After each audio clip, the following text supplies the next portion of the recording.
ಇದೆಯಾ? ಹಲೋ. ಹಾಂ ಮೇಡಮ್ ಕೇಳಿಸ್ತಾ ಇದೆ. ಹಲೋ. ಓಕೆ, ಏನು ಹೆಸರು, ಎಲ್ಲಿಂದ ಕರೆ ಮಾಡ್ತಾ ಇದ್ದೀರಾ? ಸರ್ ಮೇಡಮ್ ಗೌತಮಿ ಅಂತ ಶಿವಮೊಗ್ಗದಿಂದ. ಓಕೆ, ಯಾರ ಬಗ್ಗೆ ಕೇಳಬೇಕು? ಡೇಟ್ ಆಫ್ ಬರ್ತ್ ಹೇಳಿ ಅವ್ರದ್ದು. ಹಾಂ ಮೇಡಮ್ 23 ಆಗಸ್ಟ್ ಓಕೆ 2002. ಓಕೆ, ಹುಟ್ಟಿದ ಸಮಯ? 3:55 AM. ಓಕೆ, ಹುಟ್ಟಿದವರು? Place of birth Shivamogga. Okay madam, ಏನು ಪ್ರಶ್ನೆ ಇದೆ ಕೇಳಿ, ಮಾತಾಡಿ, ಗುರುಜಿ ಇದ್ದಾರೆ. ಹಾಂ ಮೇಡಮ್ ನಮಸ್ಕಾರ. ನಮಸ್ತೆ ಸರ್.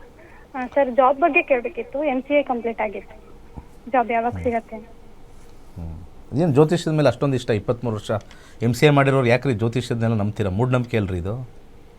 ಇಲ್ಲ ಸರ್, ನಮ್ಮ ಅಮ್ಮ ಕಲ್ತಿದ್ದಾರೆ, ಸ್ಟೂಡೆಂಟ್. ನಿಮ್ಮ ಅಮ್ಮ ಕಲ್ತಿದ್ದಾರೆ, ನೀವು ಯಾಕೆ ಕಲ್ತಿಲ್ಲ?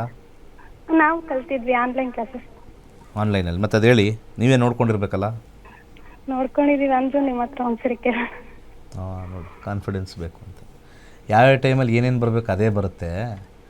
ಗುರುಗಳನ್ನ ಮೀಟ್ ಮಾಡಿದ ತಕ್ಷಣವೇ ಬದುಕು ಬದಲಾಗೋದಿಲ್ಲ. ವೀಕ್ಷಕರಿಗೆಲ್ಲ ಹೇಳ್ತಾ ಇದ್ದೀನಿ, ವೇಷಧಾರಿಗಳನ್ನೆಲ್ಲ ಮೀಟ್ ಮಾಡಿದ ತಕ್ಷಣ ಬದುಕು ಬದಲಾಗಲ್ಲ. ನಾಯಿಗಳು ಅಟ್ಟಿಸ್ಕೊಂಬತ್ತವೆ ಅವ್ರನ್ನ ಮೀಟ್ ಮಾಡಿದ್ರೆ, ಇನ್ನೇನು ಬರಲ್ಲ. ಸದ್ಯಕ್ಕೆ ಗುರುದಶೆ ನಡೀತಾ ಇದೆ. ಗುರುದಶೆಯಲ್ಲಿ ಬುಧ ಭುಕ್ತಿ ನಡೀತಾ ಇದೆ. ಅಂತರ್ಭುಕ್ತಿನ ನೋಡ್ತೀವಿ. 2026 ಏಪ್ರಿಲ್ವರೆಗೂ ಕೂಡ ಕೇತು ಇದೆ. ಕೇತುವಿನ ಕಾಂಬಿನೇಷನ್ ನೋಡ್ತೀವಿ. ಕೇತುವಿನ ಕಾಂಬಿನೇಷನ್ 3 ಬರ್ತಾ ಇದೆ. ಅದಾದ ನಂತರ ಶುಕ್ರ ಬರ್ತಾ ಇದೆ. ಸೂರ್ಯ ಬಂದಾಗ ಕೆಲಸ.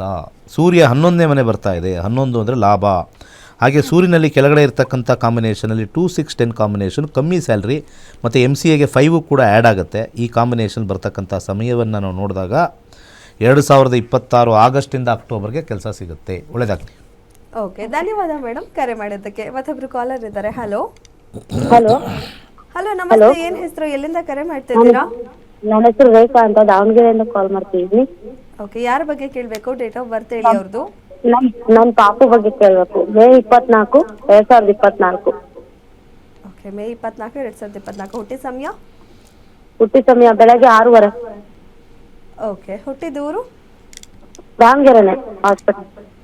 ಬೆಳಗ್ಗೆ 6:30ನಾ? ಹಾಂ, ದಾವಣಗೆರೆ. ಏನು ಕೇಳಬೇಕಾಯ್ತು? ಸರ್ ನಿಮ್ಮ ಹತ್ರಕ್ಕೆ ಹೆಸರು ಇಡ್ಬೇಕು ಅಂತ ನನ್ನ ಪಾಪುಗೆ ಹೆಸರು ಇಟ್ಟಿಲ್ಲ ಸರ್. ಯಾವ ಅಕ್ಷರದಿಂದ ಹೇಳ್ಬೇಕು ಅಂತ ಪ್ರತಿದಿನ ಟ್ರೈ ಮಾಡ್ತಾ ಇದೀನಿ. ಕಾಲ್ ಸಿಕ್ಕಿಲ್ಲ. ಇವತ್ತು ನನ್ನ ಅದೃಷ್ಟ ಕಾಲ್ ಸಿಕ್ಕಿದೆ. ತುಂಬಾ ಖುಷಿ ಆಯ್ತು. ಹುಡುಗನ ಹುಡುಗಿನ? ಹುಡುಗ ಸರ್. ಎನ್ನಿಂದ ಇಡಬೇಕಲ್ಲಮ್ಮ? ಎನ್ನಿಂದ ಇಡ್ಬೇಕಾ ಸರ್? ಏನು ಬೇಕಾದ್ರೆ ನೀವೇ ಒಂದು ಹೆಸರು ಹೇಳಿ ಸರ್. ನಿಮ್ಮ ಹೆಸರನ್ನ ಹೆಸರು ಇಡ್ಬೇಕು ಅಂತ ನಾನು ನಾಮಕರಣ ಸಹಿತ ಮಾಡಿಲ್ಲ. 1 ವರ್ಷದಿಂದ ನಿಮ್ ಕಾಲ್ ಟ್ರೈ ಮಾಡ್ತಾ ಇದೀನಿ. ಕಾಲೇ ಸಿಕ್ತಿರ್ಲಿಲ್ಲ, ಇವತ್ತು ಸಿಕ್ಕಿದೆ. ಈಗ ನೋಡಿ, ಸಾಫ್ಟ್ವೇರಲ್ಲಿ ಬೇಕಾದಷ್ಟು ಹೆಸರುಗಳು ಸಿಗ್ತವೆ.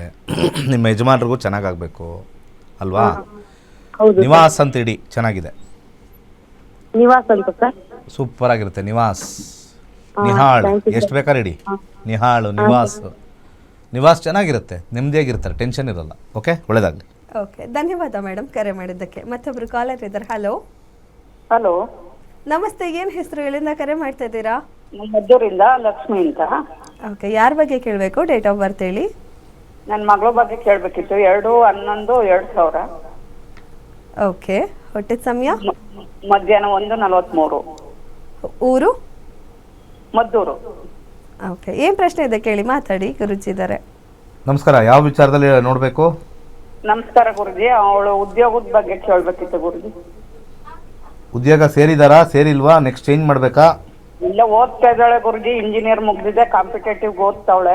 ಮೇಗೆ ಎಕ್ಸಾಮ್ ಇದೆ, UPSC. ಮತ್ತೆ ಉದ್ಯೋಗ ಅಂತ ಇರ್ತೀರಾ? ಅದಕ್ಕೆ ಕೆಲಸಕ್ಕೋಸ್ಕರ ಓದ್ತಾ ಇದ್ದಾಳೆ ಗುರುಜಿ. ನನ್ನ ಪ್ರಕಾರ ಕಾಂಪಿಟೇಟಿವ್ ಎಕ್ಸಾಮ್ಗೆ ಹೋದರೆ ಅವರ ಜೀವನನ ಹಾಳು ಮಾಡ್ಕೋತಾರೆ.